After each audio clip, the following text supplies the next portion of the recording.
All right, you guys are on. Alrighty, so we did our case over the Hobby Lobby, and so a little backstory before we get started on all the ethical dilemmas. Basically what's going on is Hobby Lobby, up until now, has kind of held themselves as a corporation, but with religious values. And once the Affordable Care Act started and was passed, that required all corporations to provide health insurance for their employees. The problem that Hobby Lobby had is they don't agree with birth control and how they believe that it is a form of an abortion, kills the fetus as it is.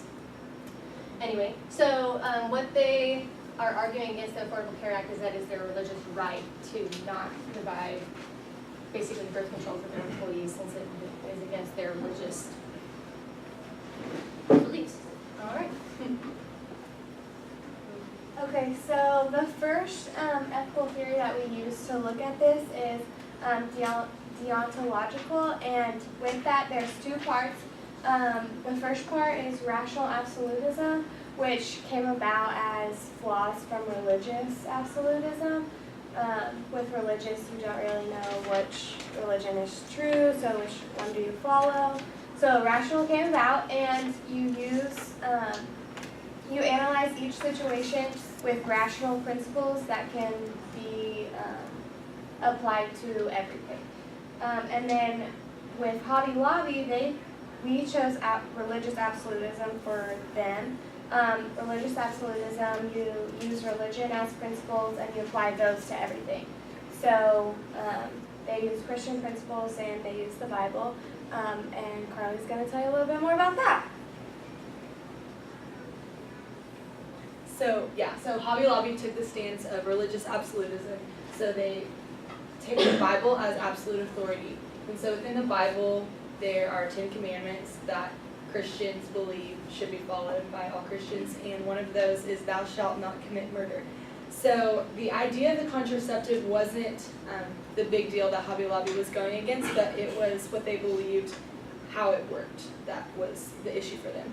And so they believe that it's unethical, the contraceptives that prevent a fertilized egg from being implanted in the uterus, because they believe that's when human life begins, and so they consider that murder. So with this theory, they applied this theory and they were justified because they're backed up by the Bible, and that is the stance they took. Okay, I looked at it through the individualism theory. What that is the belief of each person is more important than the needs of the society or group. And I looked at this two different ways, one of them agreeing with the theory and one of them disagreeing with the theory. If you wanted to agree with the theory, you could say that the CEO pushed his beliefs and his needs onto the employees of the company and thought that his beliefs are more important than everybody else in the company's. The other way you could look at it is that which is against the theory, is that it's unethical to do it because, just like the theory says, the needs and the beliefs of each person overrides the group as a whole, and therefore that he should be able to give the contraceptives or pay for the insurance for the employees. And then also, that's the main argument in the first place, and that's why he actually won and is not doing that now. And that's all I've got. Okay. I also took kind of the against Hobby Lobby with utilitarianism. Under this approach, everyone knows it's trying to maximize happiness for the greatest amount of people. Not every employee is Christian, which can cause differences in the workforce for Hobby Lobby. Employees may suffer by being denied contraceptives. Other companies offer this to employees, which can be a benefit. So this can cause loss of employees. Refusing coverage to employees causes the grief and pain, which can eventually lead to switching over companies if they don't have birth control. And this means utility is not being maximized from this theory. So therefore, Hobby Lobby is unethical in their decision making against these employees. And for conclusion, we said that it is not ethical under the individualism and utilitarian theory, and by not implementing on the Affordable Care Act, it would be ethical decision under the religious Absolutism Theory, considering that by forcing or providing health care would violate the tenets of the faith and the ability to promote their freedom of religion would be affected. Any questions? No, I have questions. I have to finish writing. So, of course, I have lots and lots of questions. First of all, you did a good job of providing an overview of the case for, sort of laying the groundwork for anybody who didn't know what that was about. I think that was good. You didn't introduce the group. So, what was your group name, by the way? Successful Six. The Successful Six. All right. Did you want our names? Six. I know who you are, but maybe you shouldn't assume that the audience knows who you are, although that is not part of the rubric. I just think that's sort of one of those things that maybe you should know. So you did a good job with the overview. The first one that you talked about was Kant's categorical imperative and duty ethics. That was your sort of first link to substantive theory, and I think that's good. But what specific duty do you think with regard to Kant that you didn't tell me whether or not they were violating it or they weren't according to Kant, and so that's problematic. Which would you say would you say Kant would say Hobby Lobby is in violation of a duty, or that The act is in violation of, so corporations are individuals under the law, so it's their right to have religious freedom, and so this act is violating their right. So But that's a religious absolutism. They are ethical in fighting the act and trying to get freedom and not being required to. Right, but Right.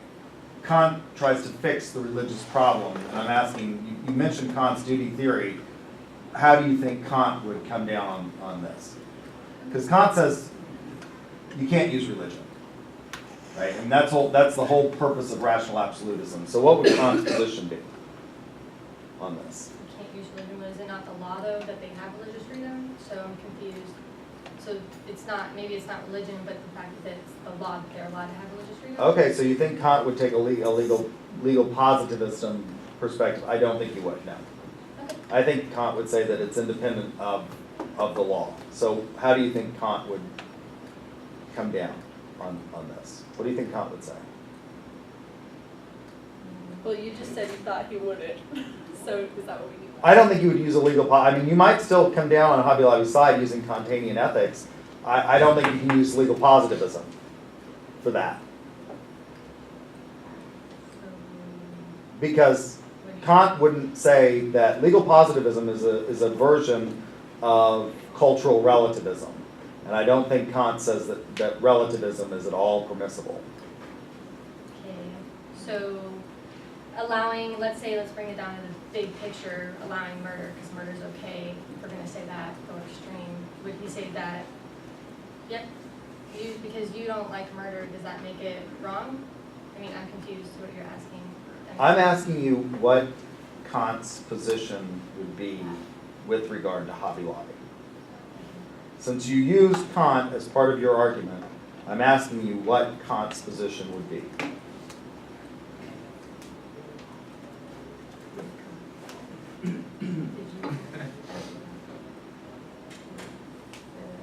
I mean, we argued that we used his religious absolutism theory.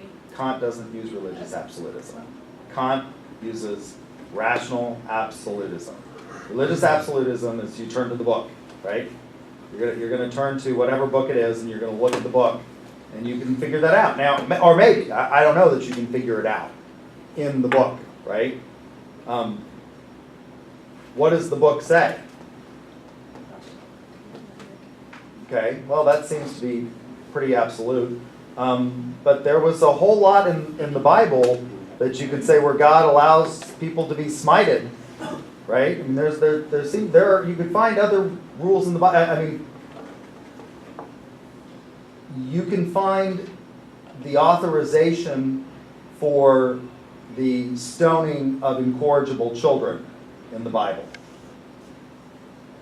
right? But the Christian values is after, so New Testament? So the only time murder would ever be allowed is if they had committed murder, so then they are not allowed to be executed. So if That's they- actually not what the Bible says, right? The Bible says, an eye for an eye, a tooth for a tooth, vengeance is mine, saith the Lord, not saith the state. Right. But if we go back to the Old Testament, you can stone incorrigible children, you can stone adulterers, there's a whole list. So this is a problem that you have with religious absolutism, is that once we turn to the book, okay, well, we've got this prohibition in the book. Well, there are these other prohibitions in the book that seem to maybe contradict that prohibition in the book. So how are we going to deal with this? Well, and then there's the whole problem of which book are we going to use, right? I mean, we've got this issue of, well, in the United States, we're going to use the Bible. Okay, well, which version of the Bible are we going to use? Well, are we going to use the New International Version of the Bible? Are we going to use the Catholic Bible? The Catholic Bible is different than the Protestant Bible, right? The Protestant Bible begins with what? No, the Protestant Bible really begins with which version of the Bible is the Protestant original version of the Bible? No. Which version of the Bible? It's the King James Version, right? That's the beginning of the Protestant Bible, and it's different, maybe. So we've got this problem with the book. Whose book are we going to use? Kant says you can't use the book because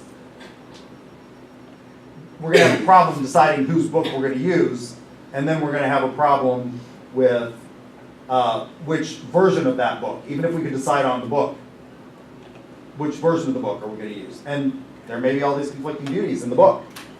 So we can't use that. So what would Kant say in Hobby Lobby's case? What is the categorical imperative? Since you used it, what is the categorical imperative?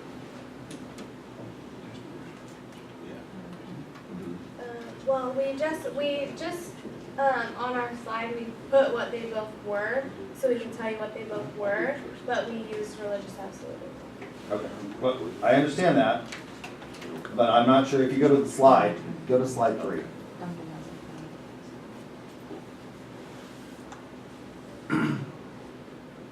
Rational absolutism is flows from religious. No, it doesn't. That's just not an accurate statement. Your second is somewhat accurate, but it doesn't tell me what the rule is. So what is the rule?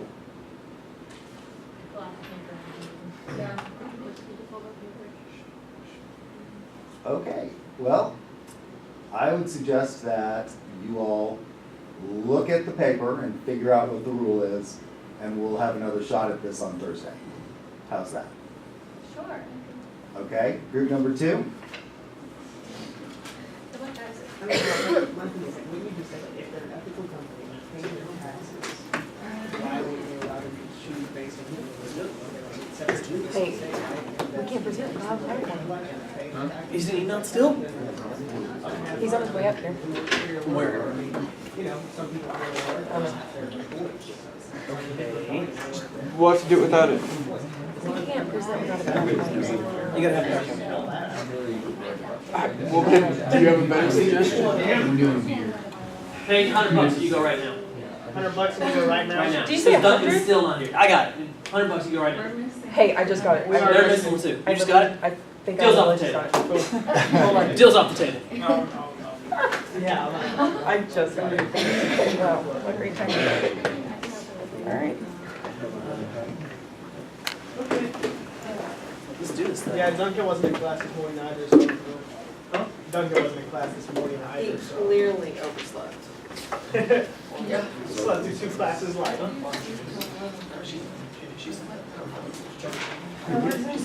Oh, yeah. And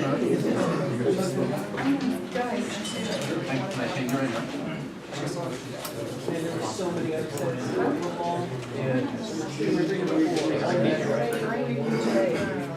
Oklahoma's like making that slow, back into it. Like making that. It just kind of slowly works their way back. It was the top quarter. It was like. Usually, you know, usually above us, find ourselves back in a nice position. Supervisor was trying to create the greatest amount, or the greatest amount, taking advantage Washington got beat by US. It's been 20 years since US. I feel like maybe I remember watching. No,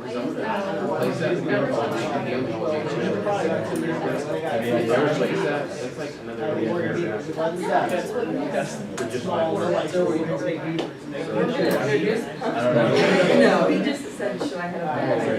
Ever since then, All right, you guys ready? Yeah, so we're gonna introduce ourselves. I'm Autumn Ackerman. Jeremy Fall. Brett Dykes. I'm Zach DeLay, but it says John. Jonathan Guerrero, I go by Johnny. I'm Faith. Annie. Zach. I'm Bill to Zach Hubbard. Guys, Ryan Long. It's not as funny anymore because that everyone forgot about it, but it was funny back then. So. And our imaginary group member, Duncan. Alright, so what we decided to write about was false advertising. You know, ethics has always been a really controversial issue in business. It affects the triple bottom line, and so we decided to write over some kind of big scandals that happened. One of them was with Dell, Walgreens, JCPenney, and Uber. And then some of the ethical theories that kind of go along with that are virtue ethics, duty ethics, and utilitarian ethics. Alright, so recently Dow was in the news for using questionable tactics. They were found guilty of using bait and switch tactics, which they were charging people more for the people were ordering parts and they were switching out the parts that they would use, and the payments options weren't very good, so. And then they violated virtue ethics. Dell violated virtue ethics under truthfulness. They were just blatantly lying to people and not being honest at all about the bait and switch. So they would come in and get parts and then just switch them out for older parts and wouldn't even be new and be charging them full price for the other part. And then we decided that companies must be honest to their customers about that kind of stuff.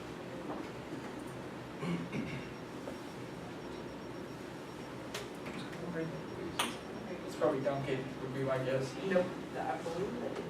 Gotcha. Alright, so the Walgreens case was controversial because they used price deception. They were overcharging customers way more than they should have been just because they could, by over 20%. And they caught it in a 2-month investigation. It went over 2 months.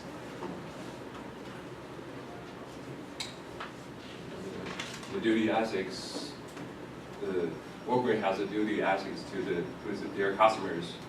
The companies should be transparent, and they overcharge them on the 20% of items, which means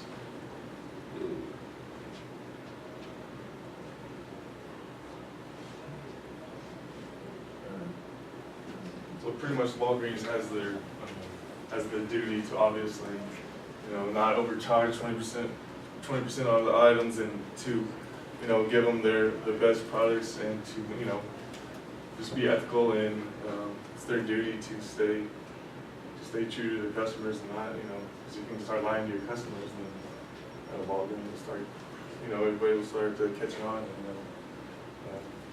it's not as much business and reputation. So. Okay, so I wrote actually specifically about false advertising around Black Friday and the holidays. A lot of companies, especially retailers, do this. They'll deploy a pricing strategy called price anchoring, which basically is they're going to set the price sometimes double what the MSRP is. So say it's a sweater, what the retailer says should be sold for is $50. They'll double the price to $100, and then they'll instantly put it on sale for 20% off. And then when you get into the store, they'll throw an additional 25% off. So you think you're getting 45% off of the actual price of the sweater, but really you're getting 20% off of 100, which is 80, right? And then you're getting 25% off of the 80, which is another 20, so you're getting $60, right? It's a $60 sweater, right? You're still paying 10% more than the MSRP, right? So you thought you were getting a deal, but it turns out you're paying more than the original price still. So a lot of companies got in trouble for this. There were some class action lawsuits against JCPenney's, Macy's, Bloomingdale's, I think Dillard's. Everyone in the mall. Everyone in the mall. Terribly. You know, and then it's basically it's just misleading to the customer. It's unnecessarily deceptive. And you thought you were getting ahead, but you're really just still paying more than the original price was.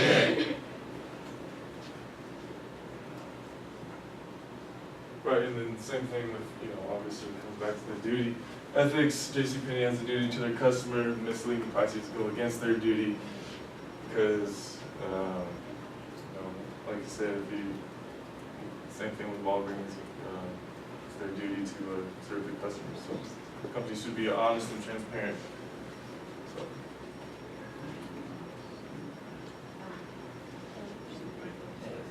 So recently Uber got fined because they were charging $1 fee for each trip. It is called a safety ride fee, but then they claim to get the $1 and go to the investment finance of the insurance policy and background check, security, but then after they got a fine and a lawsuit from the court, it is actually it's just a markup. It's not even true. It's not a $1 fee for the insurance and the background checks. So what happened was this taxi company in Los Angeles and San Francisco, they researched that Uber does not even fingerprint scan the drivers that work for them, or even they call it live scan for like a criminal background check. And so they got fined because the claims are not true. Like safe ride is not really for safe ride, it's really for markup. Like how can you claim that you're the safest ride while you don't do any of that stuff? Like they claim to be safer than taxis, so that's why it's a problem.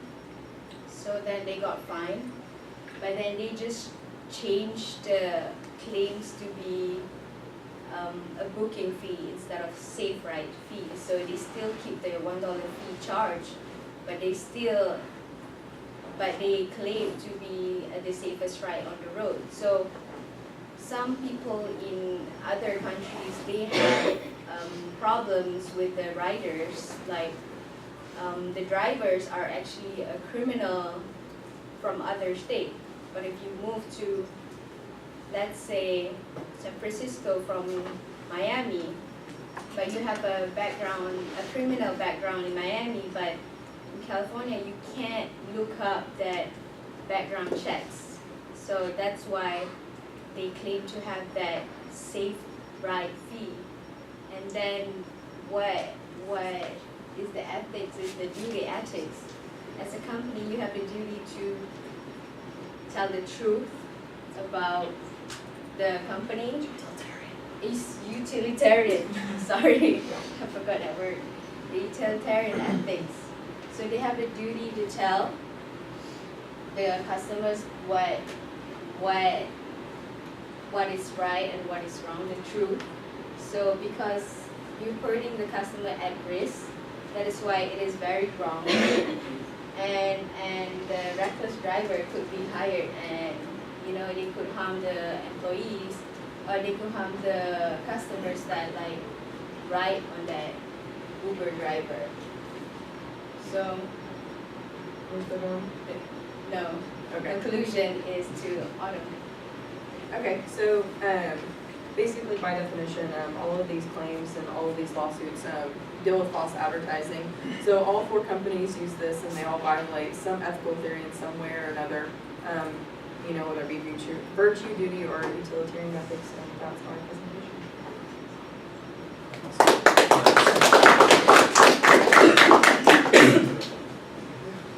Okay, so you all did some things that are commendable. I like that you introduced every member of the group, although I said that in the previous group, so I don't know if I should give you credit for that. Oh, we had it planned out. You had it planned out, right? Like That's why I wrote the names on the front board. I'm gonna believe that. Yeah. So I'm not taking off credit I'm not discounting credit because the last group didn't introduce themselves. Because that's technically not part of the rubric, but I just sort of think it's one of those things that you should, introduce. You shouldn't assume that the audience knows who you are. I'm sure that you all think that you do at this point, but you did that, so that's good. I like the fact that you all came up with 3 things. That's a nice way of organizing. Like here's our topic. I'm not sure at the beginning that you were real explicit about how we're going to analyze this, and so I want to ask: did you have an overriding theory that you thought you were going to use, or were you just going to analyze each with using theory that you thought was more compatible to finding an ethical violation on the part of the company? I mean, so see, what it seems to me is that you may have said, okay, these are unethical, and now I'm going to search for the principle that will support my justification of this being unethical. So, kind of like in our paper, of course it's a little more explicit in there. So what we did was we first, talked about a little bit about false advertising, and in order to, get to the root of it, we actually defined it in our paper.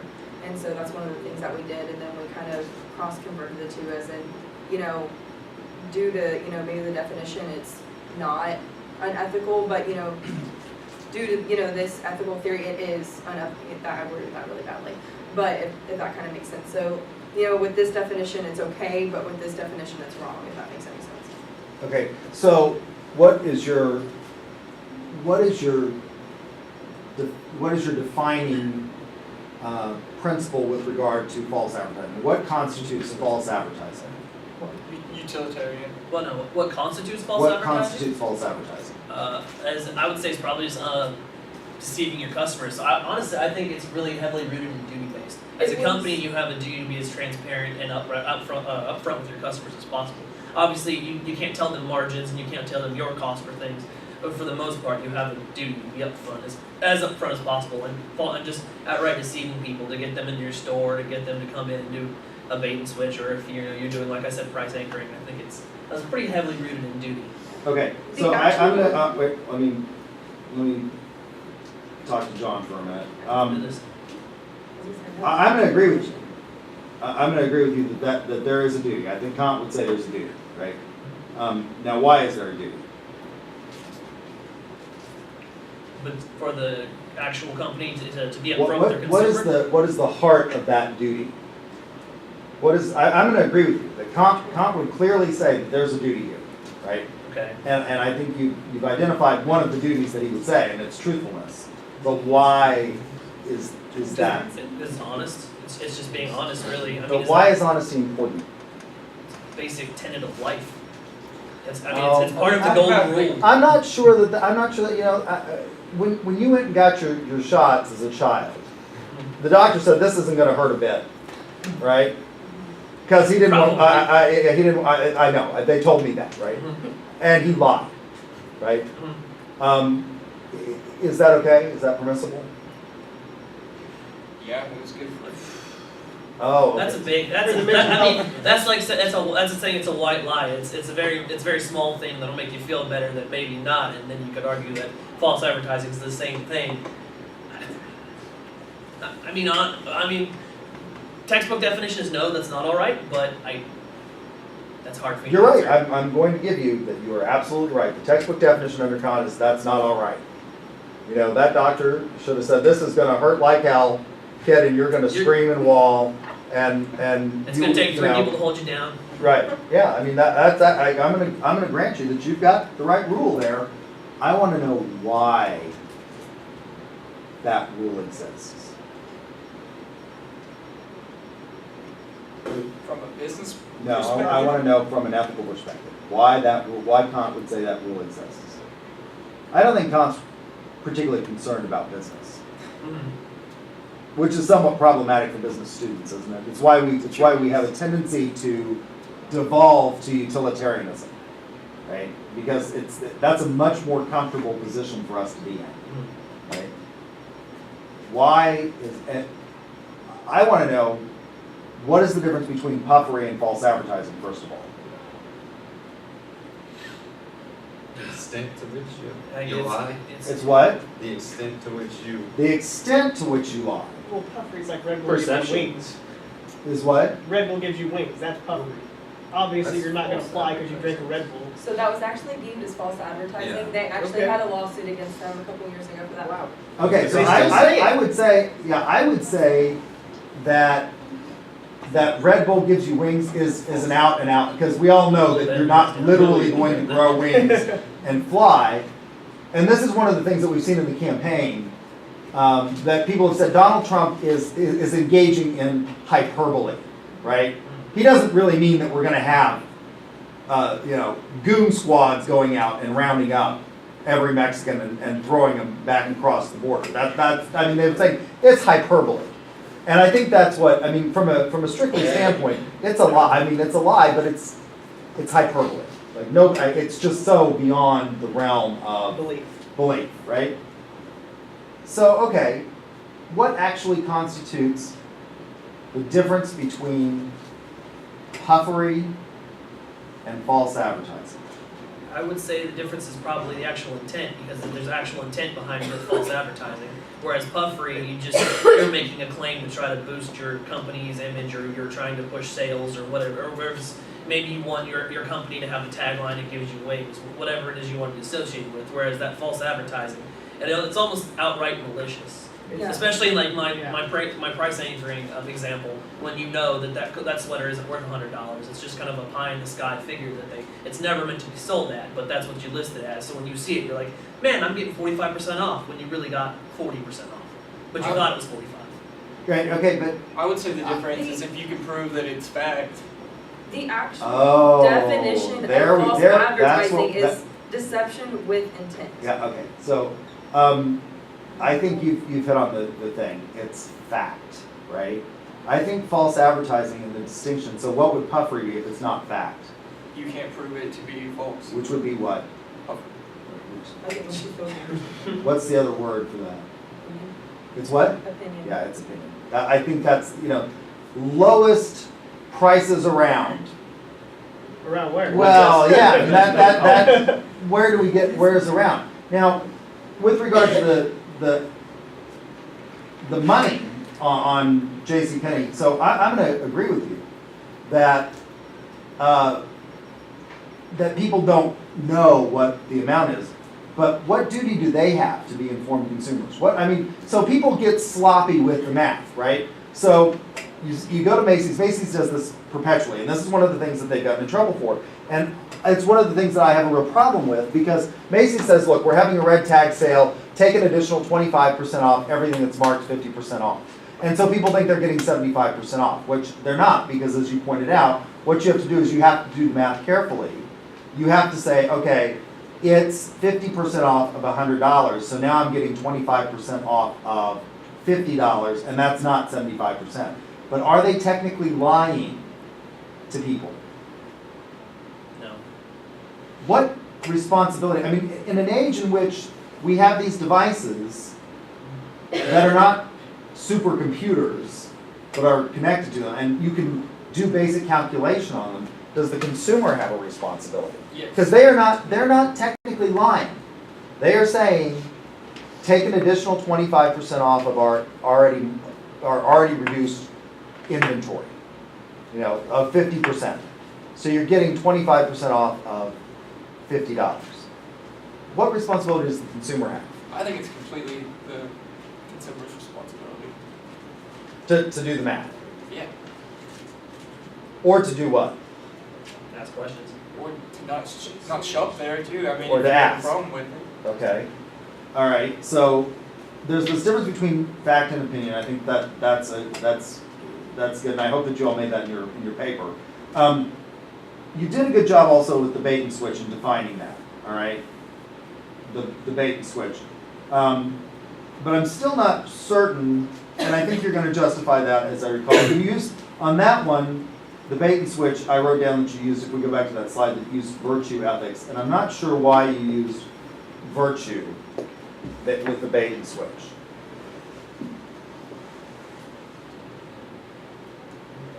And I think you did a good job, by the way, because a lot of people don't really understand what bait and switch is. I think that they know what it is, but I think you all did a good job of trying to clear out at least in the brief amount of time that you presented it, what it actually is. So Dell is doing what with bait and switch? I would probably say it's duty ethics instead of.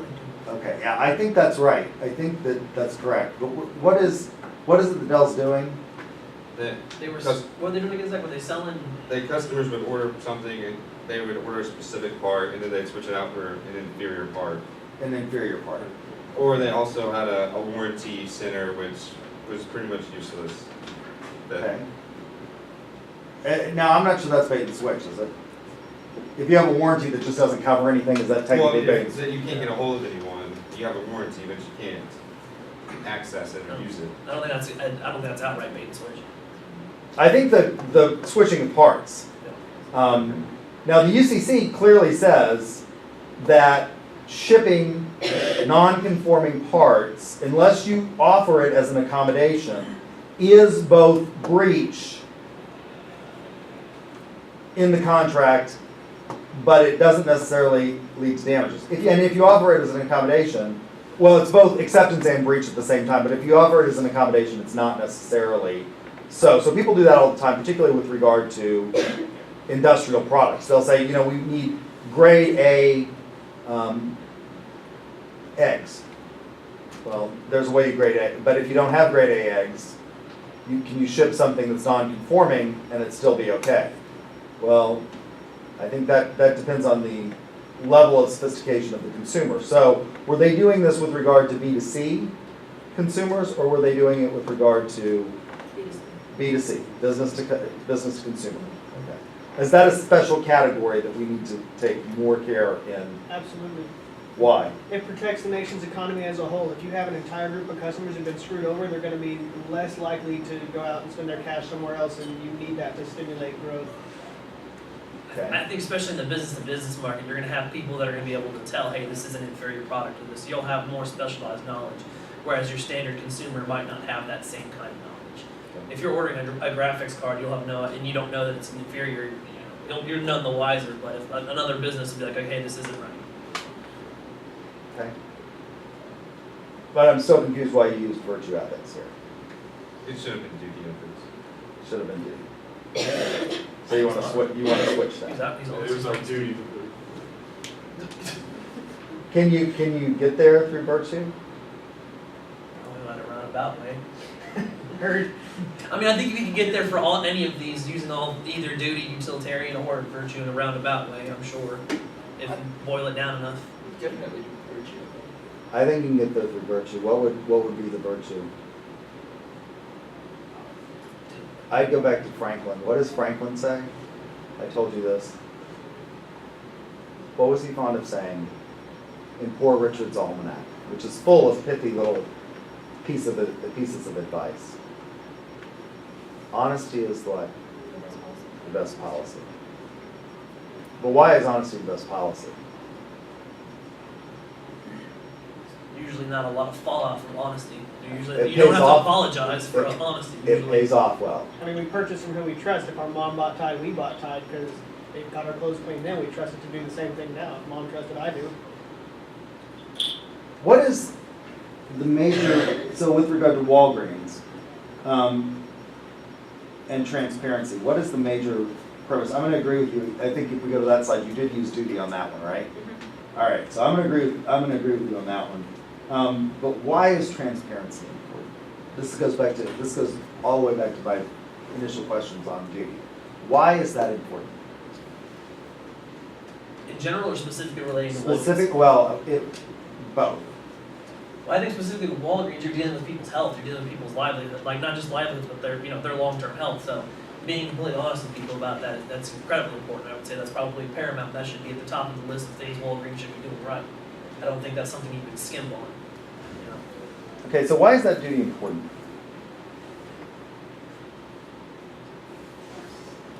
What? I thought I answered. I guess not. That's the wrong answer. Well, I think you're right. It's about health, but why is that important? That's why they're in business. I don't think that's why they're in business. Why are they in business? To make money, obviously. Yeah, they're in business to make money. But why is this duty important? can't make money if you're not honest. You No, you can. can't. Oh, you because can. they're You making can. money I mean, by if not the- making if the- You can make honest stuff, yeah. At least for some time. I don't know that you can sustain it over the long haul.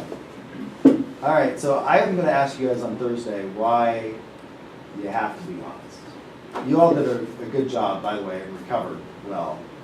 But I want to know on Thursday why you have to. Why is that a duty? What's the justification for the duty? So I'll give you a shot on Thursday to answer that question. Okay? All right, good deal. For the group that went first, I will, to comfort you somewhat, say that you got initiated by fire because you hadn't seen how the presentations would go. So I'm giving you a chance to. I won't evaluate this. I'll give you a chance on Thursday to read it. Okay? How's that? Sound fair? We're not doing help. And for the groups that go on Thursday, I'll expect a little bit better performance from you because you've seen what's happened. But if you don't get it, I may give you a chance on Tuesday.